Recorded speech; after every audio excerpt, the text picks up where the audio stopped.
this lack of color can only mean one thing. It's time for one of my must-watch Halloween faves, and it may not be what you expect. This is 1944's Arsenic and Old Lace. After some scathing commentary on the state of Brooklyn, we travel across the river to calmer lands, where theater critic Mortimer Brewster and his lovely fiancée Elaine wait in line to get a marriage certificate. They're super excited to get hitched and go on to... Know what I mean? Nuts, know what I mean? Say no more. From here, we're left on our own as the scene changes to an aged cemetery and some very ominous music.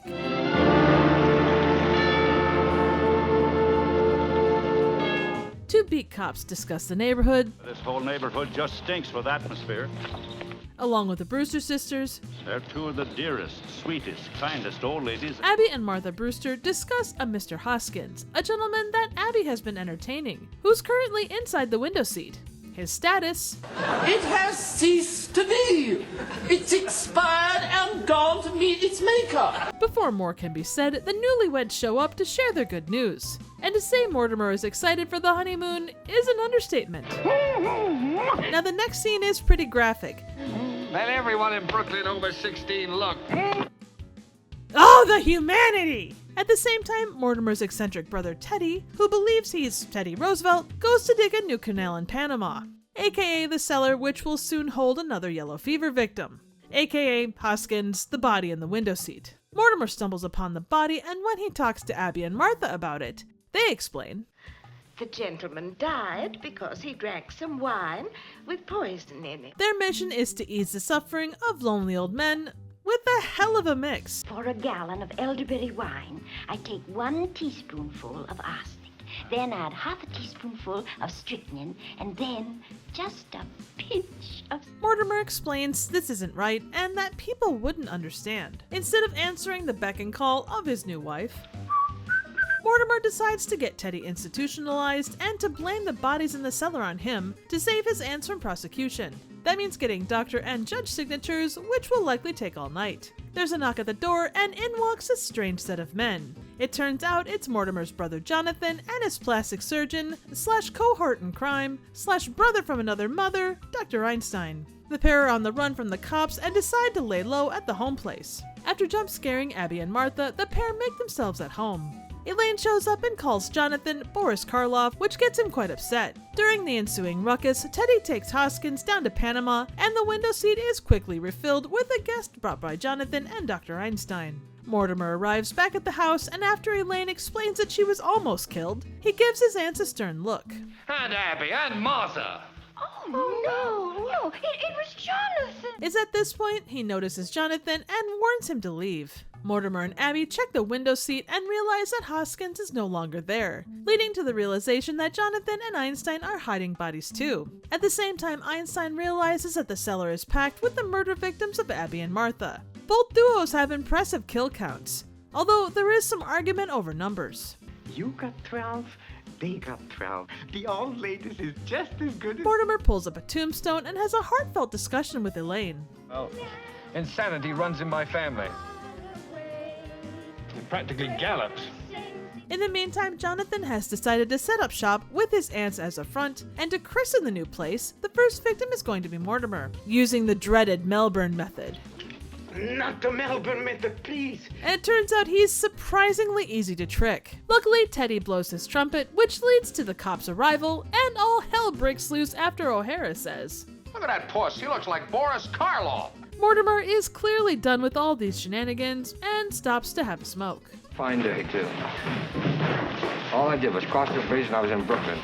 I know you're dying to know what happens next, but you're gonna have to catch it yourself. As you go, consider these questions. Will Jonathan start a lucrative venture as a Karloff impersonator? Do Abby and Martha have a future as the next great killer mixologists? Does Teddy have a chance to win the upcoming election? 1944's Arsenic and Old Lace is a screwball black comedy directed by the legendary Frank Capra and stars quite a lineup of well-known actors including Cary Grant, Priscilla Lane, Jack Carson, Raymond Massey, and Peter Lorre. It was based off a play of the same name that opened on Broadway in January of 1941.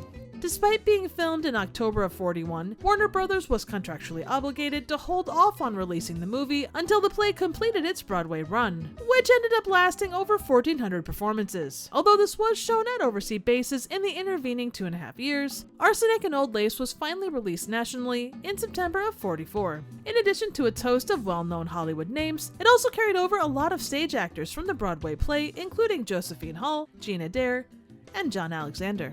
One missing face from the stage version, and source of a popular reoccurring gag, was Boris Karloff, who played Jonathan Brewster, the man whose botched plastic surgery left him looking like Boris Karloff. Despite his desire to take the role, his Broadway contract wouldn't allow him to appear in the movie. However, he was able to rectify this by playing Jonathan in the 1962 TV adaptation. Raymond Massey was cast to play Jonathan in the movie, and his on-screen presence and makeup reflect Karloff incredibly well. In addition to the rather macabre subject matter, the production code was in full swing, and Arsenic and Old Lace wasn't immune. They were told to temper down the, quote, sexual frustration on display by Mortimer and Elaine. They also strongly suggested referring to the Brewster sisters' concoction as just arsenic, instead of listing everything that went into it. By their words, they were concerned unstable audience members may try to replicate the recipe. Apparently, the production didn't pay much attention to the recommendation because it's all there on screen. My personal favorite of the censored moments was Mortimer's very indiscreet declaration of the fact that he wasn't a Brewster. Originally, it was, "I'm not a Brewster, I'm a bastard." But it turned into, Oh, no, I'm not a Brewster. I'm a son of a sea cook. one of the largest points of contention among contemporary reviewers, as well as the actors themselves, was Cary Grant's over-the-top performance. Frank Capra asked for highly comedic performances from the entire cast, but Grant and Jack Carson's borderline goofy reads made everyone else look very realistic by comparison. Looking at it from 80 years on, I do think it works within the context of Mortimer's mindset at the incredible amount of juggling he had to do throughout the runtime. Grant did aggressively ask for reshoots so he could give a more balanced performance, but Capra had enlisted and the studio wasn't ponying up for expensive reshoots, so the film remained as it had been originally edited. Overall, the movie made $4.5 million at the box office on a budget of $1.2 million. It received quite positive reviews and is listed at number 30 in the American Film Institute's AFI 100 Years, 100 Laughs. Now, with all that in mind, you may be wondering why I'm reviewing this for Spooky Month. Well, for all the screwball comedy elements, I don't think it's controversial to say that this is a very dark comedy. After all, it's cited as being inspired by the most prolific American female serial killer in history, with a body count Martha, Abby, and Jonathan combined couldn't touch. Allegedly. I originally watched this on a TCM Halloween marathon and fell in love. It's darkly funny, with Cary Grant in the lead, and a couple of sweet old ladies that can't handle swearing, but have absolutely no qualms taking out some poor schmuck and burying him in the basement.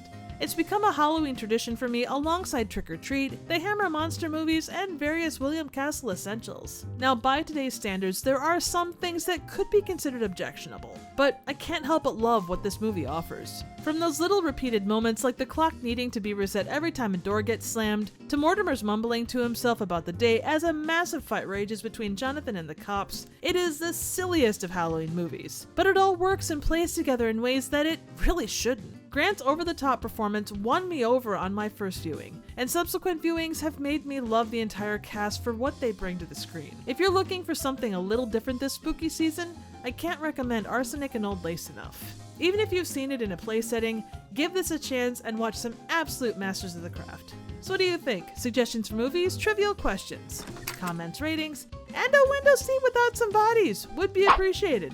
Thank you so very much for watching.